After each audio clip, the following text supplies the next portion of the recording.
I'm Natalie Collins, 32, and I found out about my sister Stephanie's wedding through Instagram.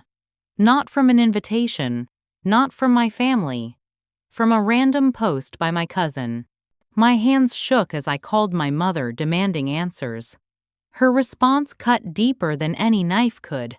"You'd only ruin things like you always do, Natalie." I hung up, tears streaming down my face. That's when I decided they'd never forget what they did to me. Before I dive into this wild story, I'd love to know where you're watching from. Drop your location in the comments below and hit that subscribe button if you've ever dealt with family drama. Trust me, this revenge tale is going to make your jaw drop. Let's get into it. Growing up in suburban Boston, we seemed like the perfect American family. My father worked as a successful accountant, my mother was a real estate agent, and my sister Stephanie and I were just 3 years apart. Family photos showed smiling faces and matching outfits, but behind closed doors, a toxic dynamic had been brewing since we were children. Stephanie, now 29, was always the golden child. Straight-A student cheerleader, prom queen, she ticked every box in my parents' dream daughter checklist. Meanwhile, I was labeled the problem child for the smallest infractions. If a vase broke while we were both in the room, I was automatically blamed. If Stephanie failed a test somehow, it was because I had distracted her from studying. The pattern was so consistent that I started to believe there was something fundamentally wrong with me. The first major betrayal happened during my senior year of high school. I had been dating Jason Miller for almost 2 years.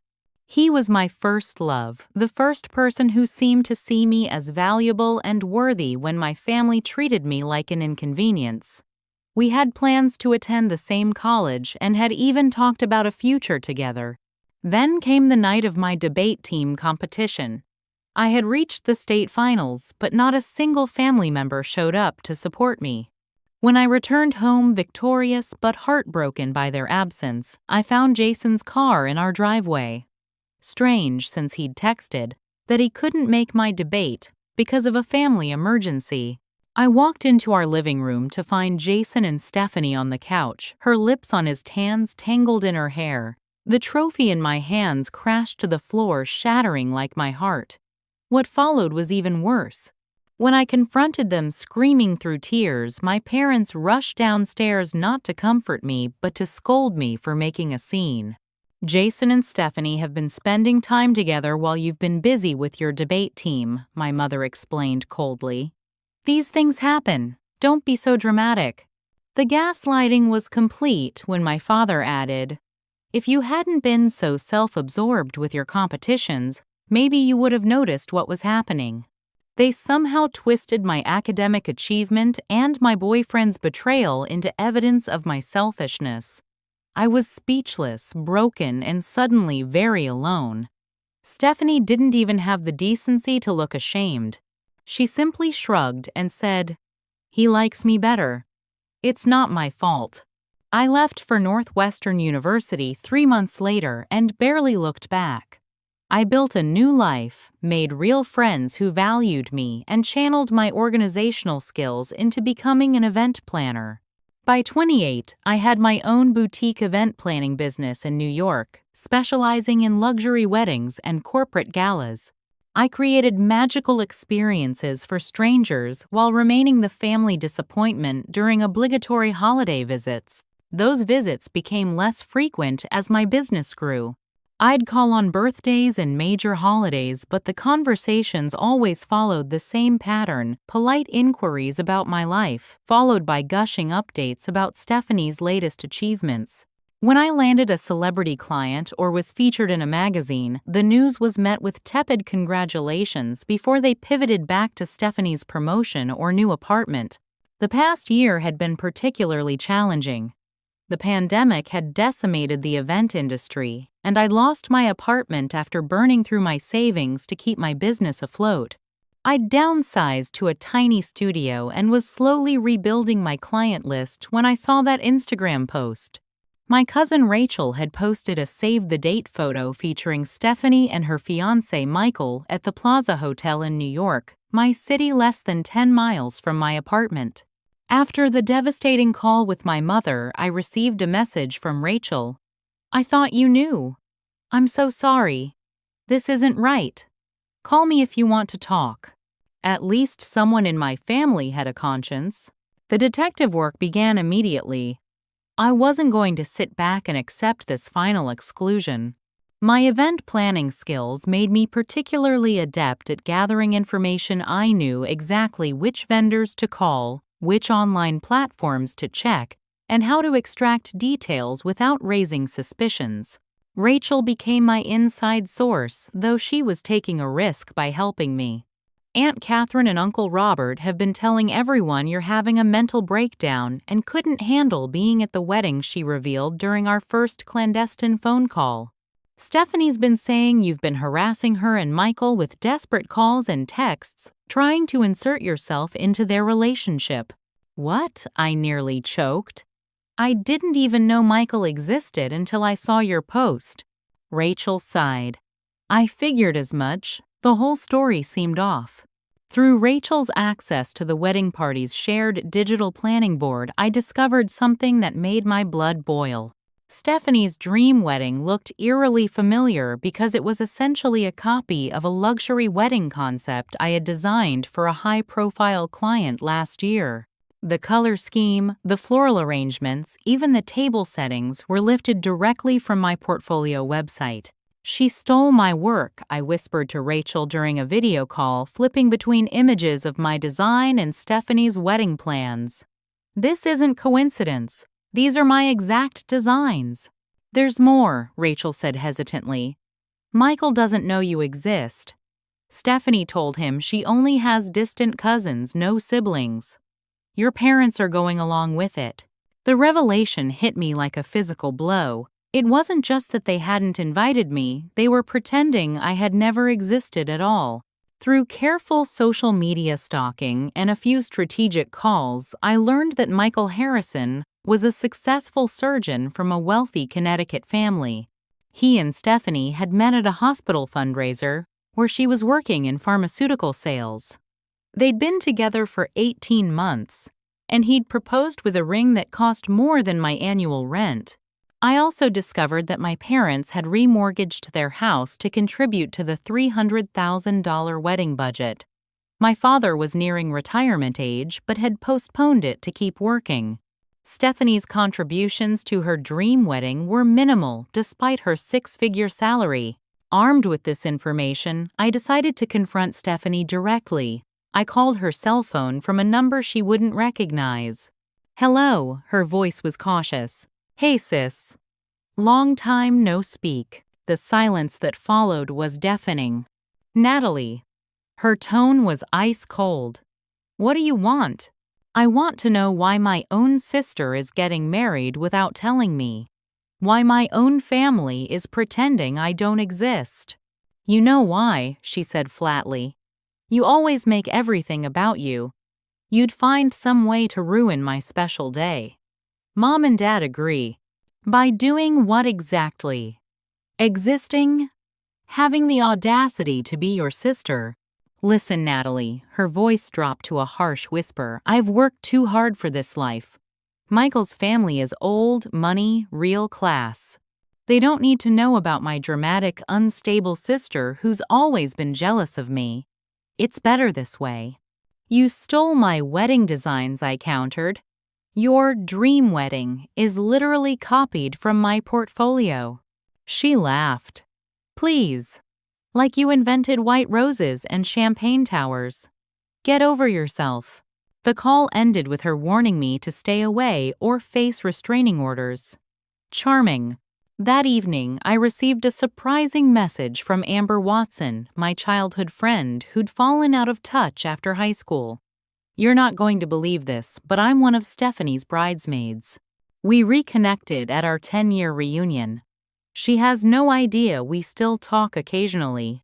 I think you should know what's happening." Another ally had emerged, and with her, the seeds of my revenge plan began to take root. The universe works in mysterious ways. 2 days after discovering my sister's wedding betrayal, I quite literally bumped into James Morgan at a coffee shop in Soho. We hadn't seen each other since our breakup 7 years ago during our senior year at Northwestern.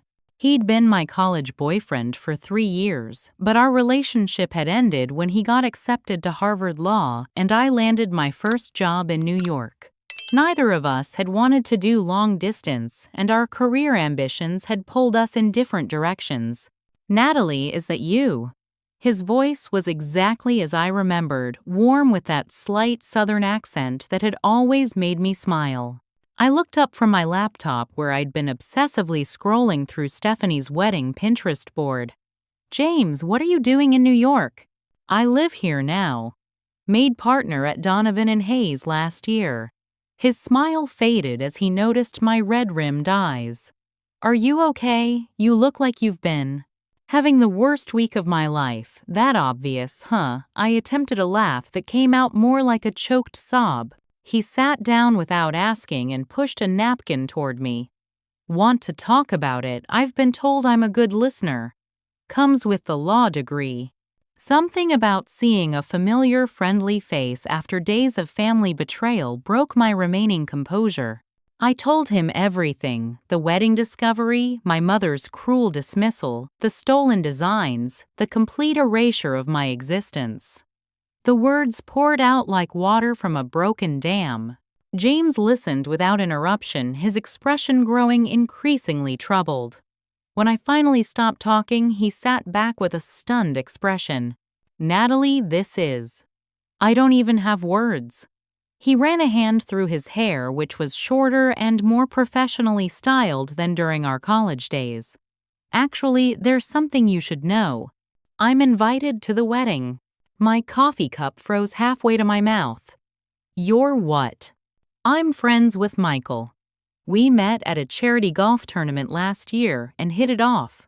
When he mentioned he was engaged to a woman named Stephanie Collins from Boston, I asked if she was related to you, my college girlfriend, Natalie Collins. He looked confused and said his fiancée was an only child. The coincidence was so absurd I almost laughed. "So you know Michael. What's he like?" "He's a good guy, Nat. Honest, hard-working, despite his family money. He doesn't deserve to be lied to like this." James hesitated. "I can reach out to him if you want. He should know the truth before the wedding." 2 days later, I received a call from an unknown number. "Is this Natalie Collins?" The male voice sounded uncertain.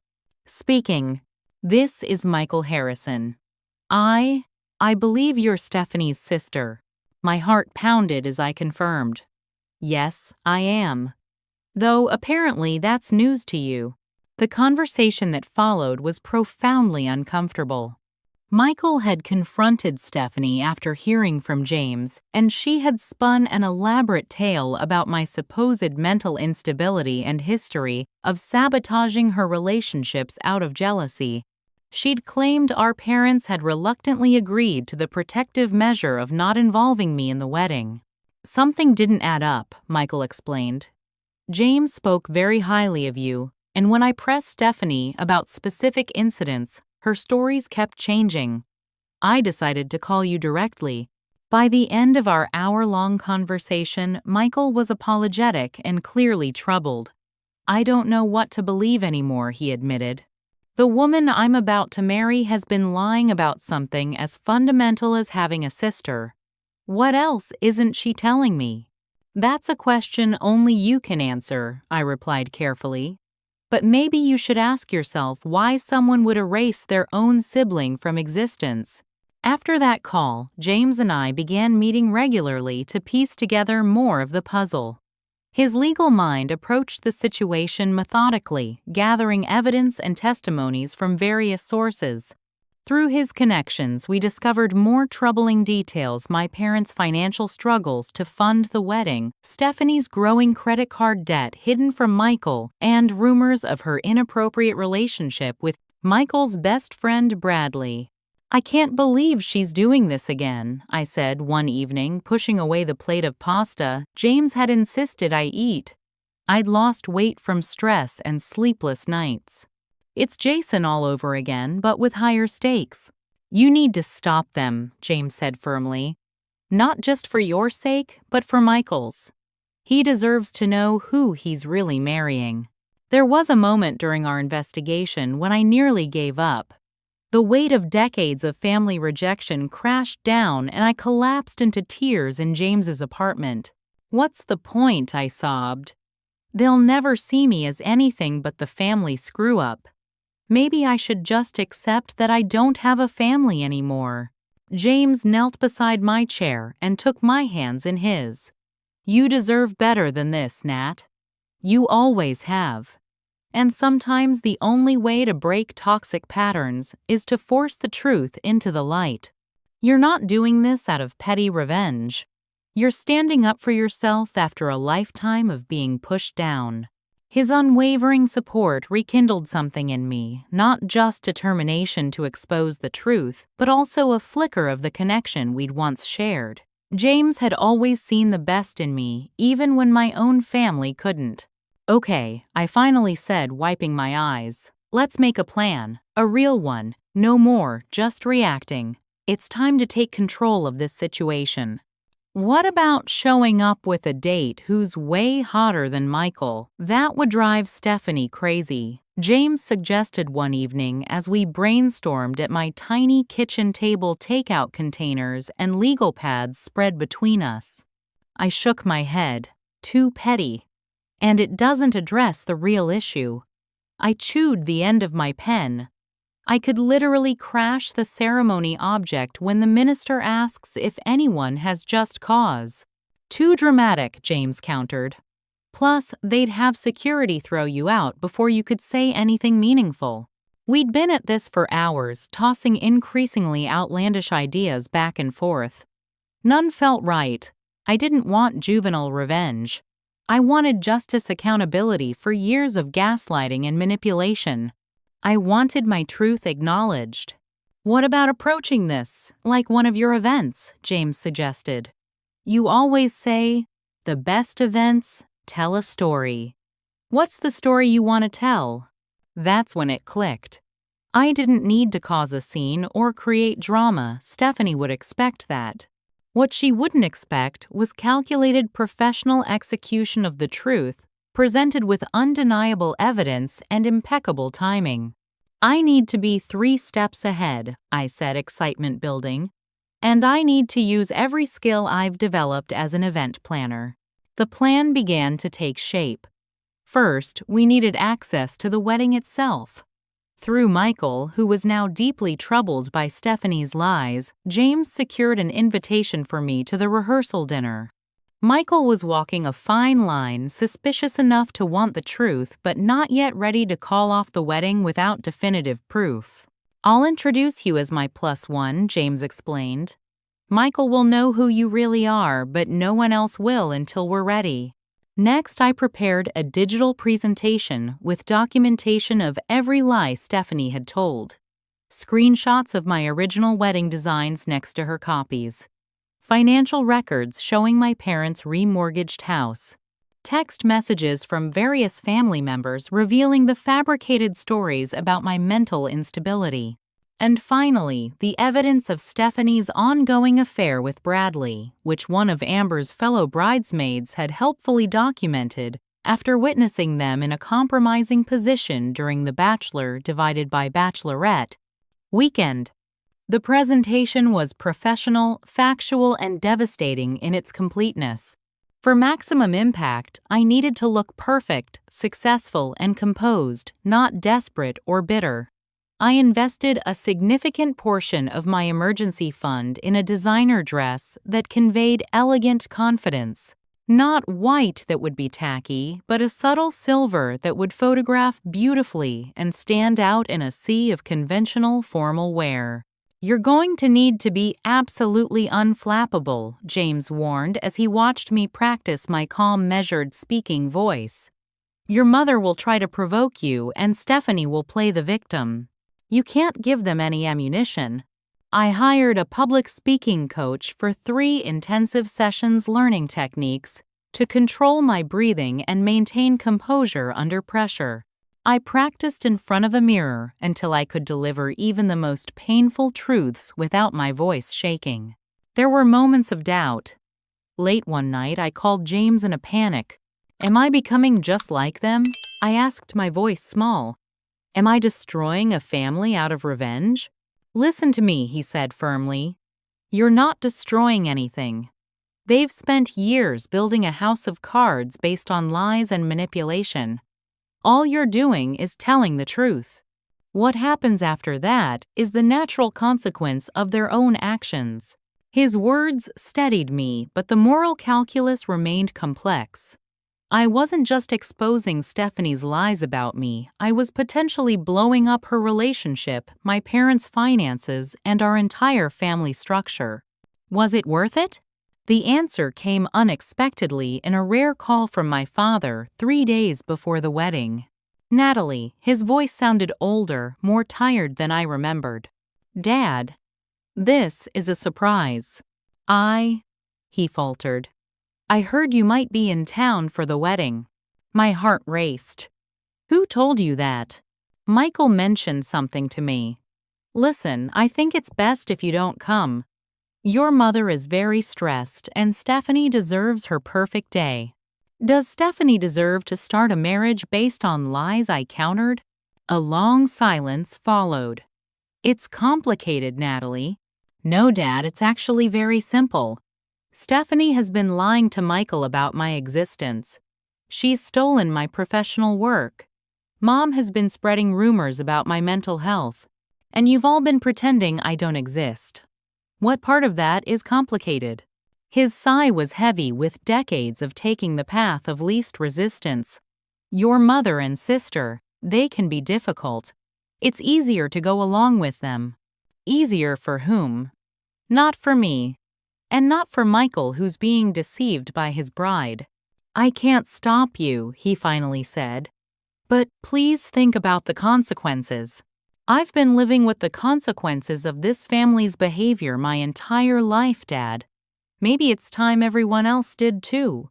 As I hung up, I felt a strange sense of calm resolve.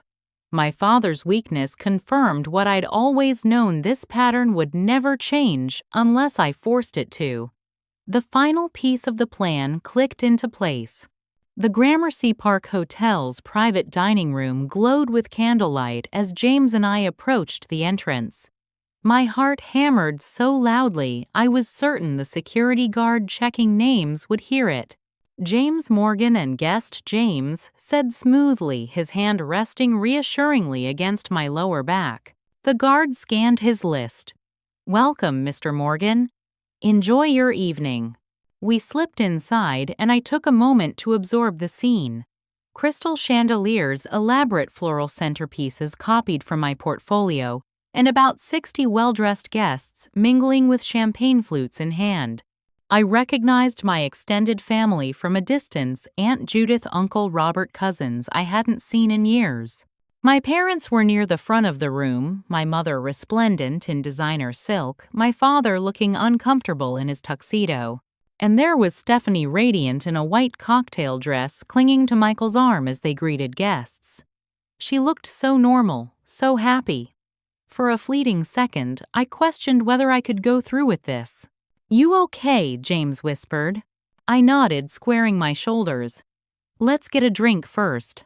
We circulated the room's perimeter, James, introducing me vaguely as Natalie, my date. No one recognized me immediately. I'd been absent from family functions for years, and my appearance had changed. My once wild curls were now sleek and professionally styled, my college wardrobe of jeans and sweaters replaced by sophisticated evening wear. It was my mother who spotted me first. I watched her face transform from social smile to shocked recognition to cold fury in the space of 3 seconds. She excused herself from her conversation and cut across the room with remarkable speed. What are you doing here? She hissed, grabbing my arm and pulling me toward a quiet corner. You need to leave immediately. I gently but firmly removed her hand. Hello to you too, Mom. It's been almost a year since we've seen each other. You look well. Don't play games, Natalie. You weren't invited. This is Stephanie's special weekend, and you're not going to ruin it with one of your scenes. James appeared beside me. Mrs. Collins, I don't believe we've met. I'm James Morgan, Michael's friend and colleague. I invited Natalie as my guest. My mother's eyes narrowed as she assessed James, his bespoke suit, his confident posture, his protective stance beside me. I don't know what Natalie has told you, but he knows everything, Mom, I interjected quietly. The lies, the gaslighting, all of it. I don't know what you're talking about, she sniffed. You always were prone to dramatic exaggeration. Before I could respond, Michael approached his expression a careful neutral. Is everything all right here, Catherine? I see you've met James's date. My mother's face contorted with barely contained rage. Michael, I need to speak with you privately. This woman shouldn't be here. Michael's voice remained steady. Actually, Catherine, I invited her. Natalie is welcome at my rehearsal dinner. The shock on my mother's face was almost worth the years of pain. Almost. You know, she whispered, that the woman I'm marrying has a sister she's been hiding from me. Yes, I recently found out. Michael's tone was polite but cool. We'll discuss this later. For now, let's not make a scene in front of our guests. My mother retreated, throwing venomous glances over her shoulder. I watched her hurry to my father, gesticulating furiously. He looked in our direction, his face pale. Round one complete, James murmured. You're doing great. As the evening progressed, I engaged in strategic conversations with key wedding guests. I didn't reveal my identity or make accusations. I simply asked innocent questions that planted seeds of doubt. To Michael's parents, how wonderful that you're gaining such a close-knit family. Stephanie must have told you all about growing up in Boston. To the wedding planner, the design concept looks familiar. Was it inspired by any particular designer's work? To my mother's best friend, the Collins family must be so proud to have raised such accomplished daughters. Each comment was met with confusion or awkward deflection, small cracks appearing in Stephanie's carefully constructed narrative. Midway through dinner, I excused myself to the ladies' room. As I washed my hands, I overheard Stephanie's voice from inside a stall, speaking in urgent whispers. He knows Melissa. Michael fucking knows about Natalie. She's here right now.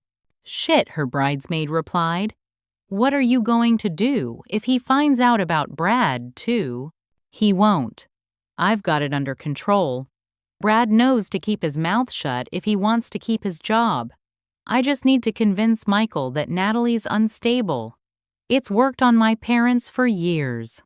I silently exited before they emerged, my hands shaking but my resolve stronger than ever. This wasn't just about me anymore.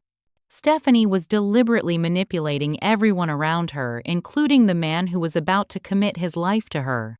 As the dinner concluded, my father cornered me near the coat check.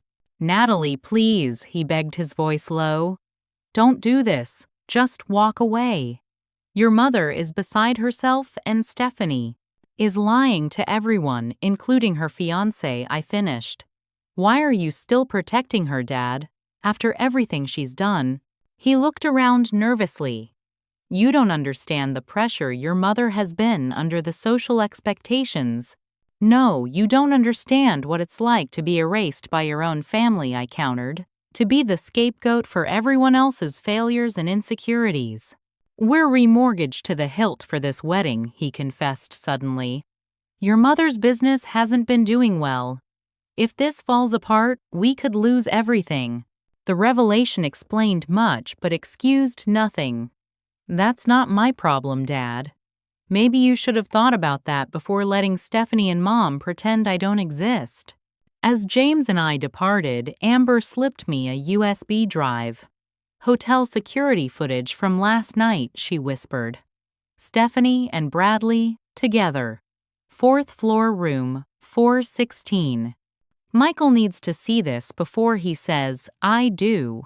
The final piece of evidence had fallen into place. Tomorrow would change everything. The morning of Friday, June 11th, one day, before the wedding dawned bright and clear, I woke in James's guest room where I'd been staying throughout the week, my mind immediately racing with last-minute details and contingency plans. James was already in the kitchen making coffee and reviewing our timeline. "Michael texted me this morning," he announced. "He wants to meet with you privately." "Just you." My stomach clenched. Did he say why? Just that he has questions only you can answer. I think that's a good sign, Nat. He's seeking the truth. We arranged to meet Michael at a quiet cafe near Central Park at 10. When I arrived, he was already seated, looking exhausted and conflicted. "Thank you for coming," he said as I took the seat across from him. "I've been up all night thinking about everything." "I'm sorry you're going through this," I replied sincerely. "This can't be easy. I need to know everything," he said.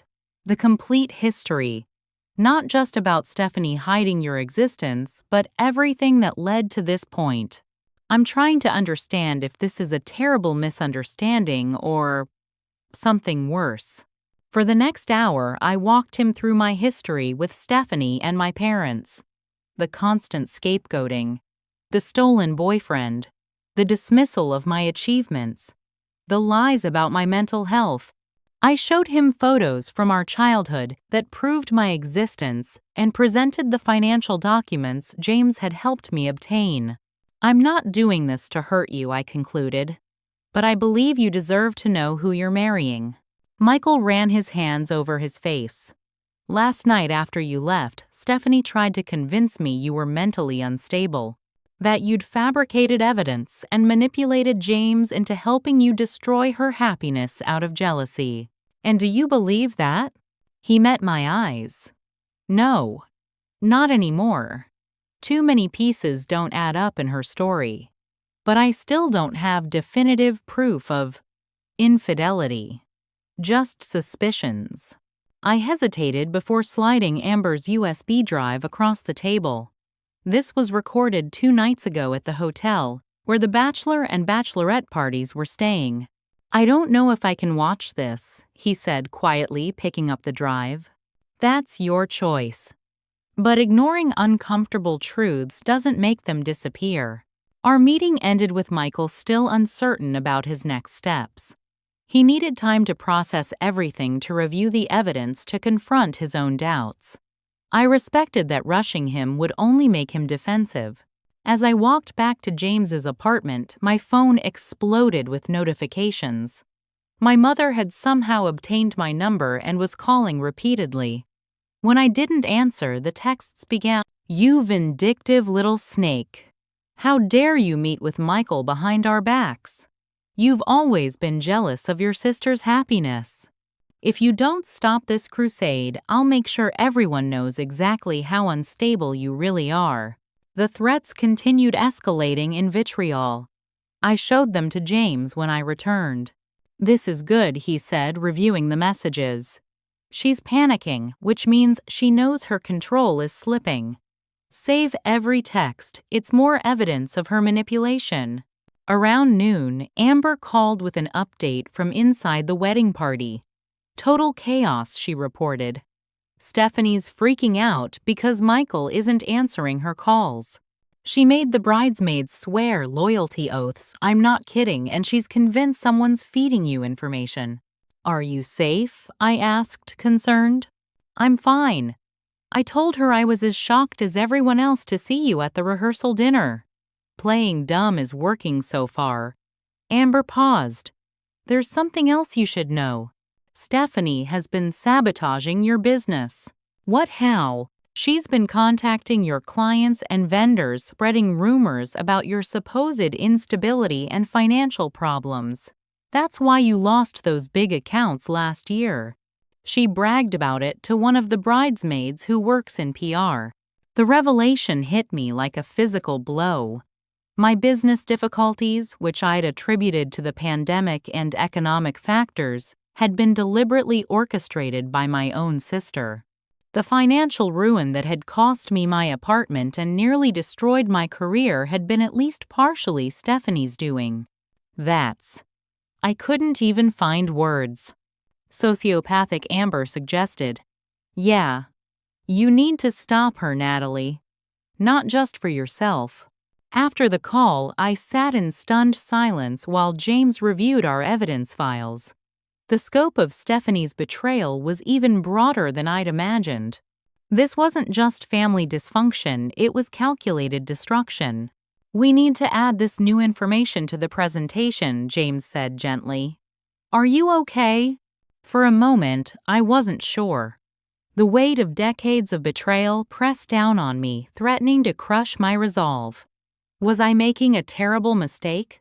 Would exposing all of this truly bring healing or just more pain?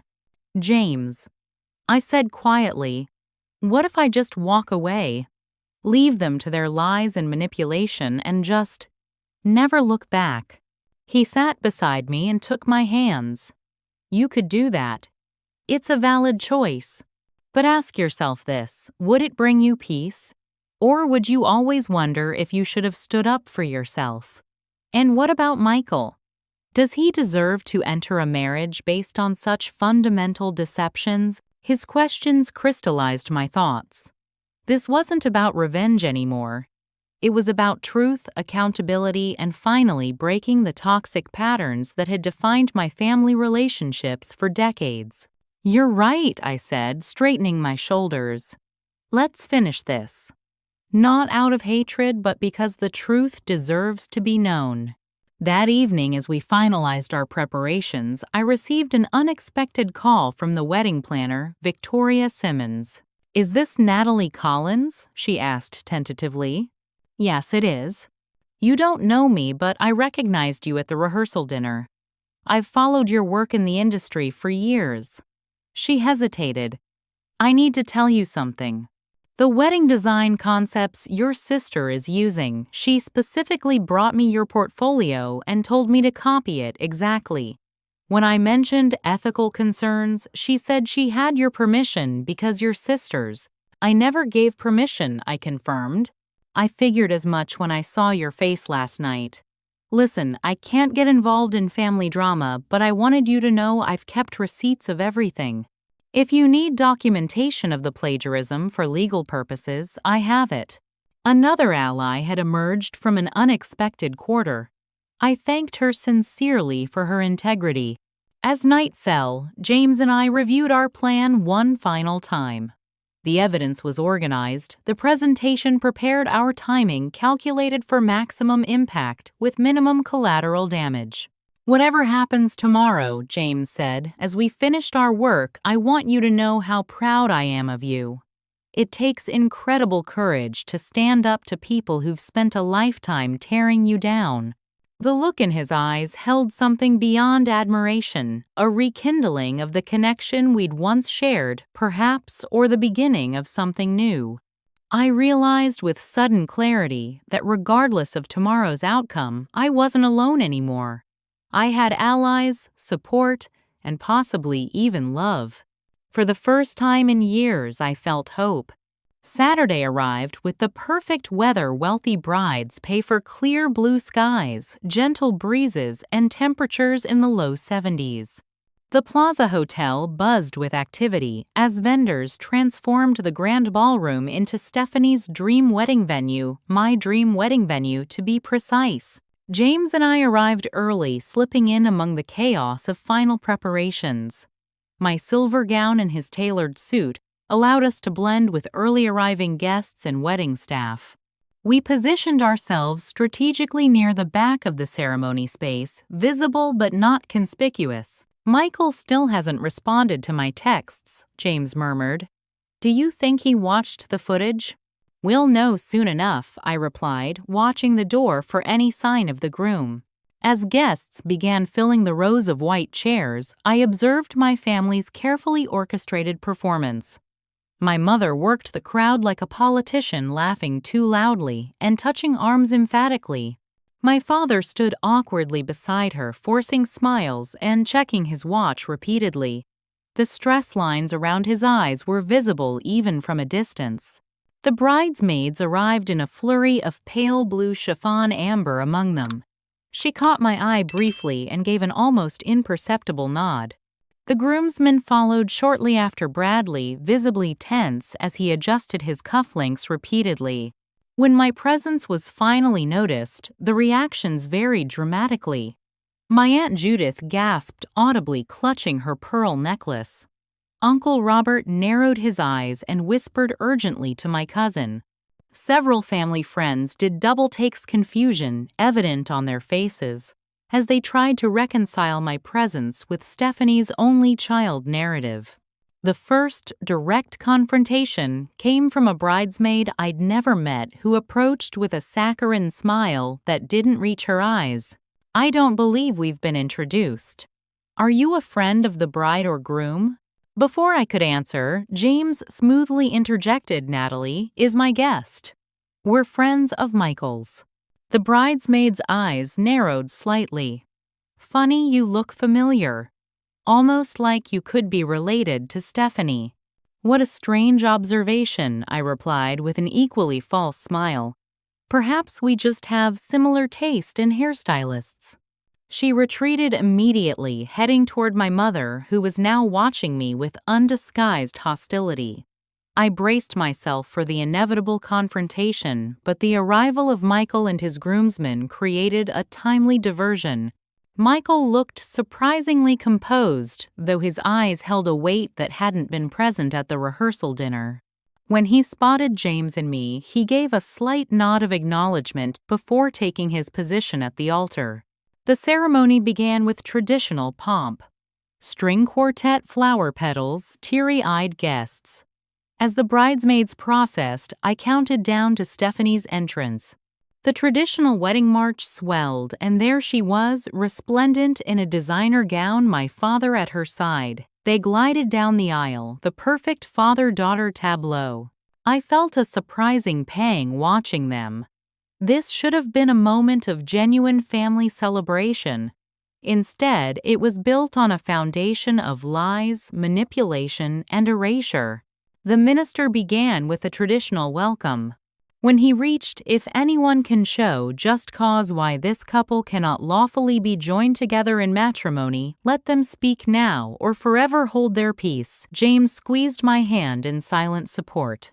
We had agreed that objecting at this moment would be too cliché, too easily dismissed. Our plan required patience and strategic timing. The vows began, and I listened in stunned disbelief as Stephanie recited words that sounded eerily familiar.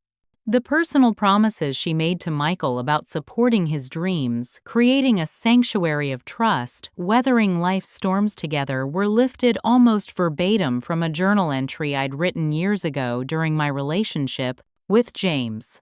A journal that had mysteriously disappeared during a holiday visit home. James recognized the words too. I felt him stiffen beside me. Even this intimate moment Stephanie had stolen. The ceremony concluded without incident. Michael said "I do" with a slight hesitation that only those looking for it would notice.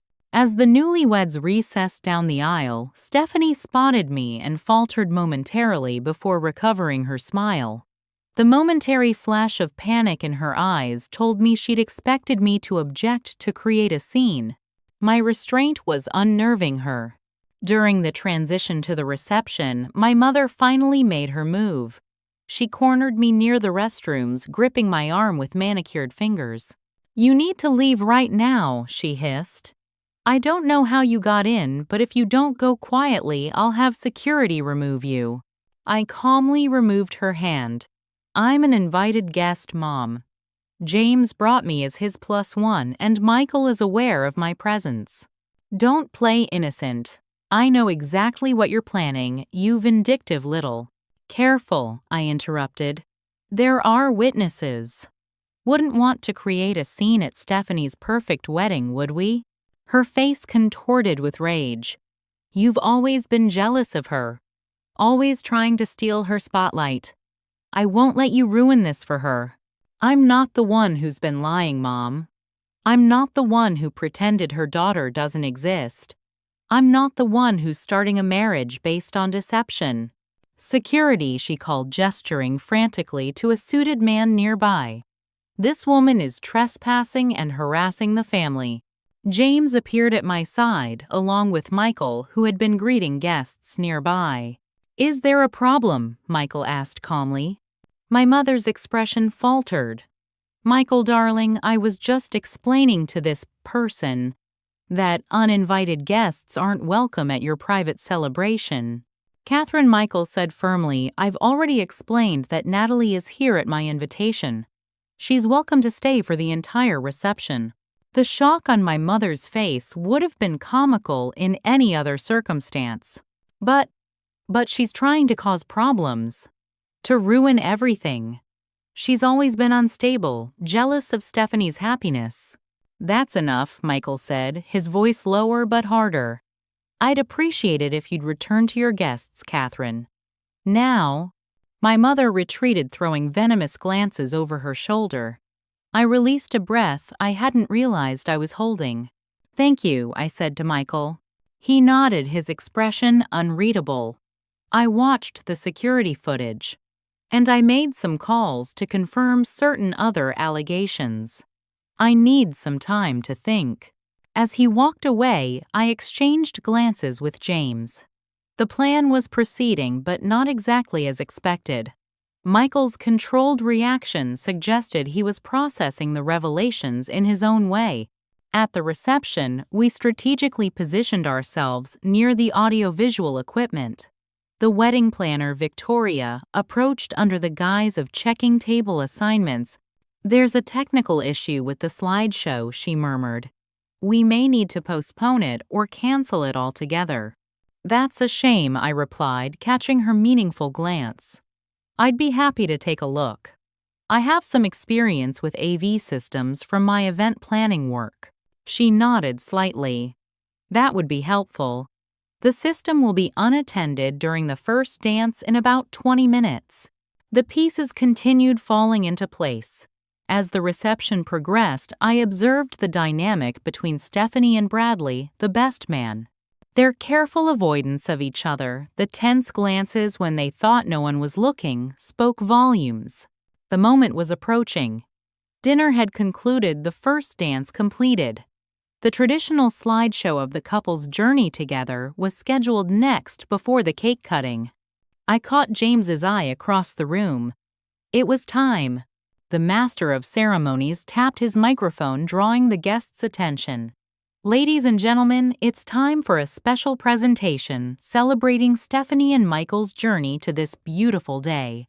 The lights dimmed slightly as the large screen descended from the ceiling.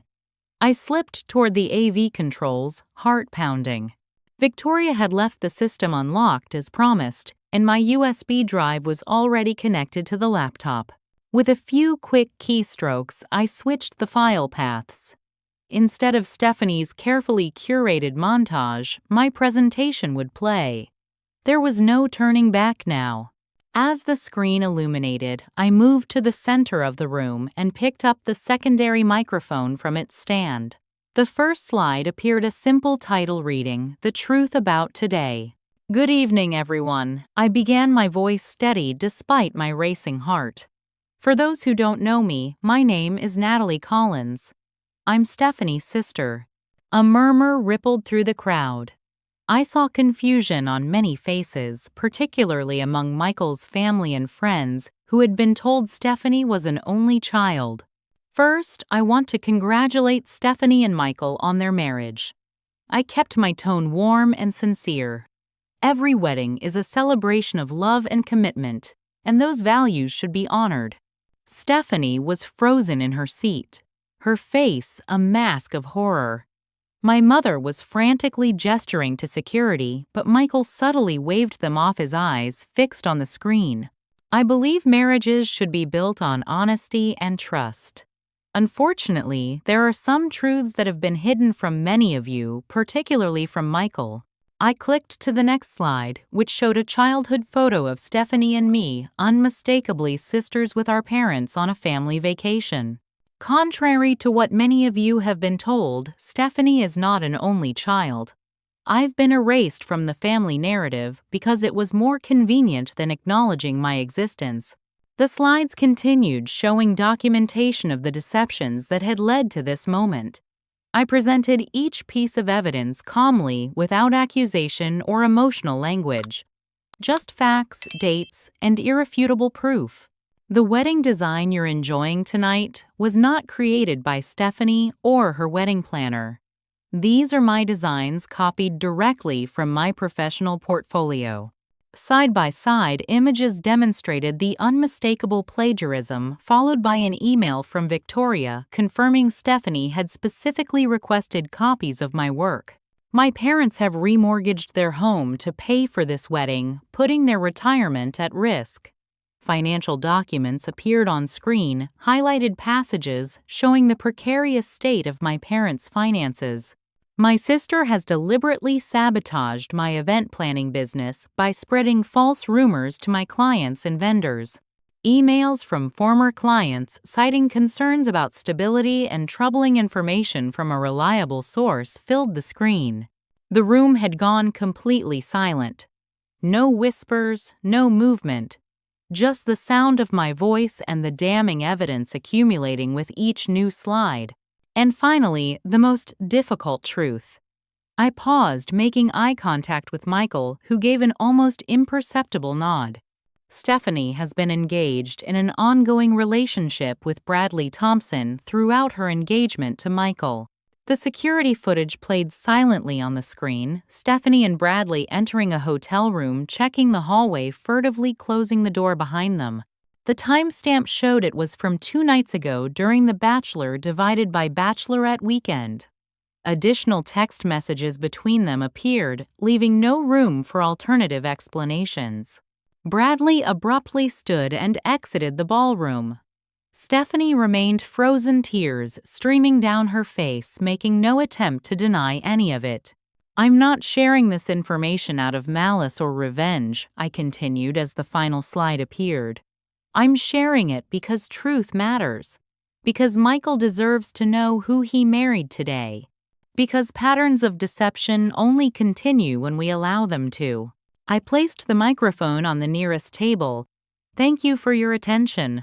I wish you all a peaceful evening."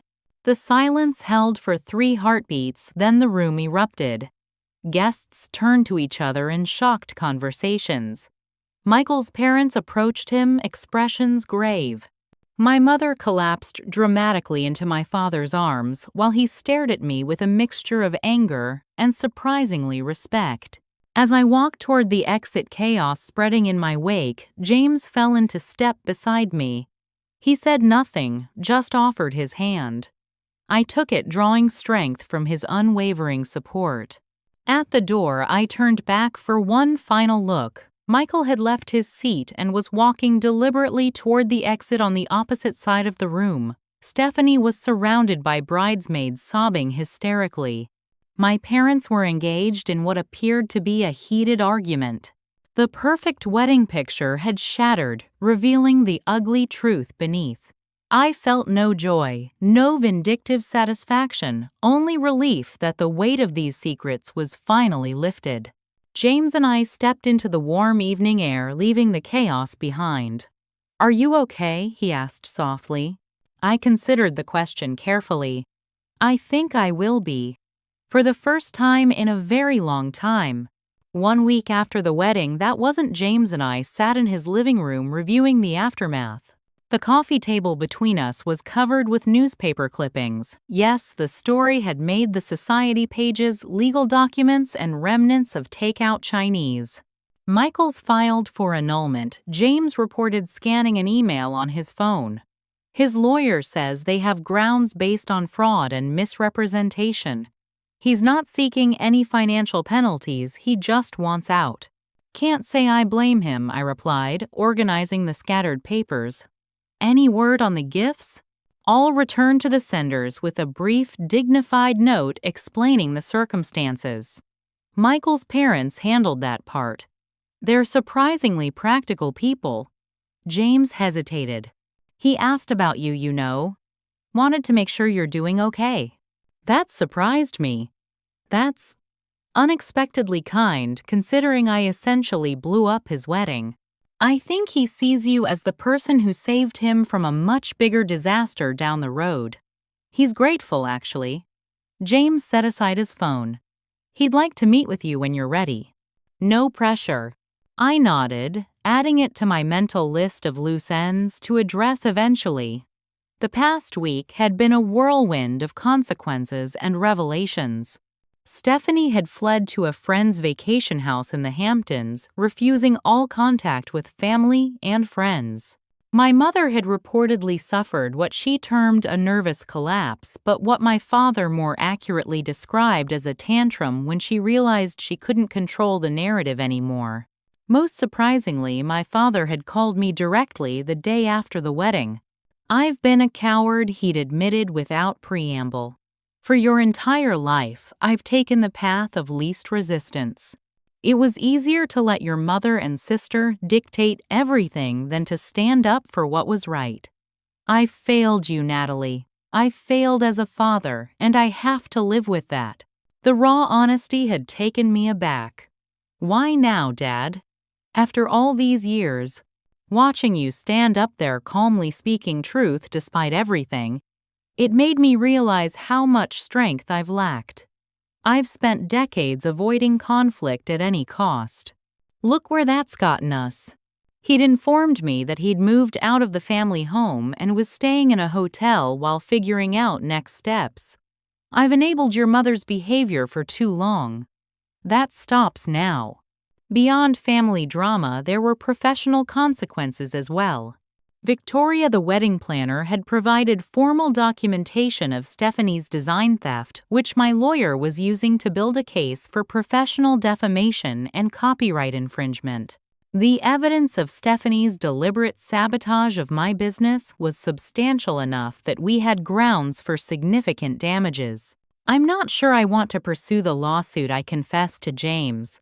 Part of me just wants to move forward, start rebuilding my business without dragging this through the courts. James nodded thoughtfully. That's your decision. Just remember that seeking legal accountability isn't the same as seeking revenge. It's about establishing boundaries and consequences. His perspective had been invaluable throughout this process. As a lawyer, he approached situations logically and systematically.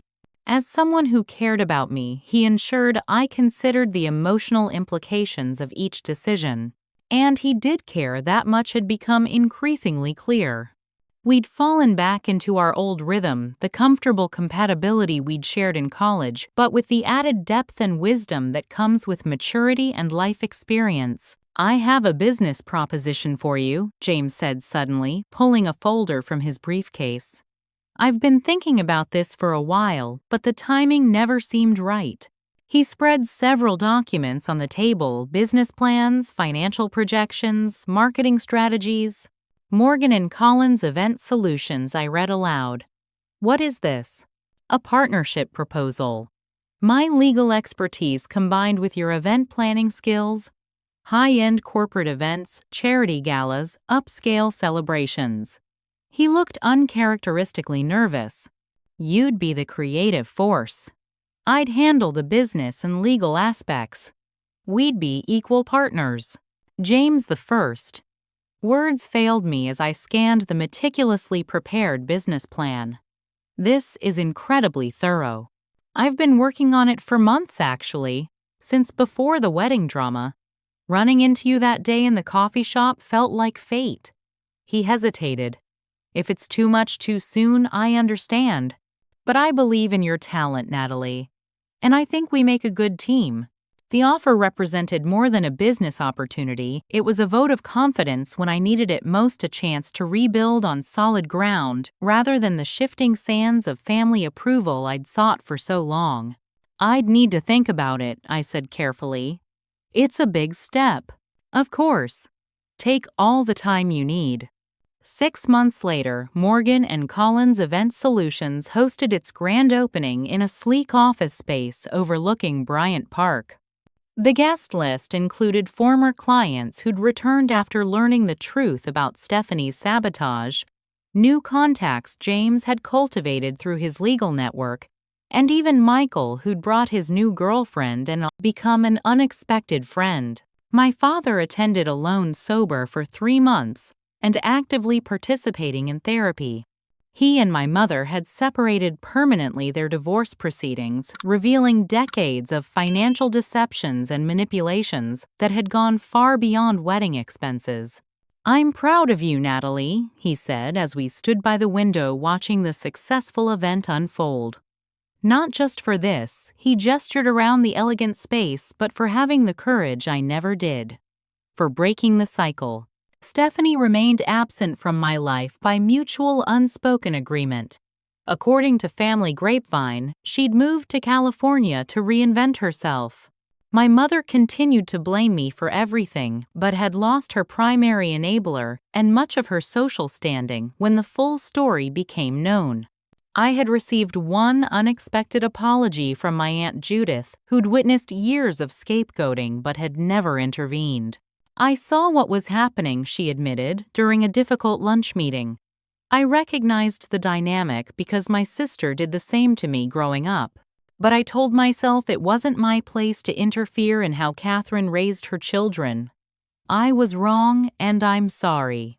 The healing process wasn't linear or simple. I worked with a therapist specializing in family trauma, learning to recognize and counteract the gaslighting and manipulation tactics I'd internalized. I established clear boundaries with family members, allowing relationships to rebuild only on foundations of respect and honesty. And then there was James. Our professional partnership had flourished, our business growing steadily as our reputation for excellence spread. Our personal relationship had developed in parallel, cautiously at first, then with increasing confidence as we discovered that our connection had only deepened with time and shared experience. The night of our 6-month business anniversary, I accidentally discovered a small velvet box while searching for a phone charger in his desk drawer. I carefully replaced it without opening it, but the knowledge of its existence filled me with quiet joy rather than anxiety. Family isn't just who shares your blood and name. Sometimes family is found in those who see your worth when others deny it, who stand beside you when truth becomes necessary, who help you rebuild when toxic patterns are broken. I'd lost the family I was born into, or perhaps I'd never truly had them. But I'd gained something more valuable: self-respect, authentic connections, and the freedom to create a life based on truth rather than convenient fictions. The journey wasn't over. Healing rarely is. But for the first time in my life, I was walking a path of my own choosing, surrounded by people who valued me for exactly who I am. Have you ever had to make the difficult choice between keeping a toxic peace or speaking a necessary truth? I'd love to hear your stories in the comments below. Remember to like and subscribe if this story resonated with you, and share with someone who might need to hear that standing up for yourself isn't selfish, it's essential. Thank you for listening to my journey, and remember, sometimes the family we choose is more healing than the family we're given. Until next time,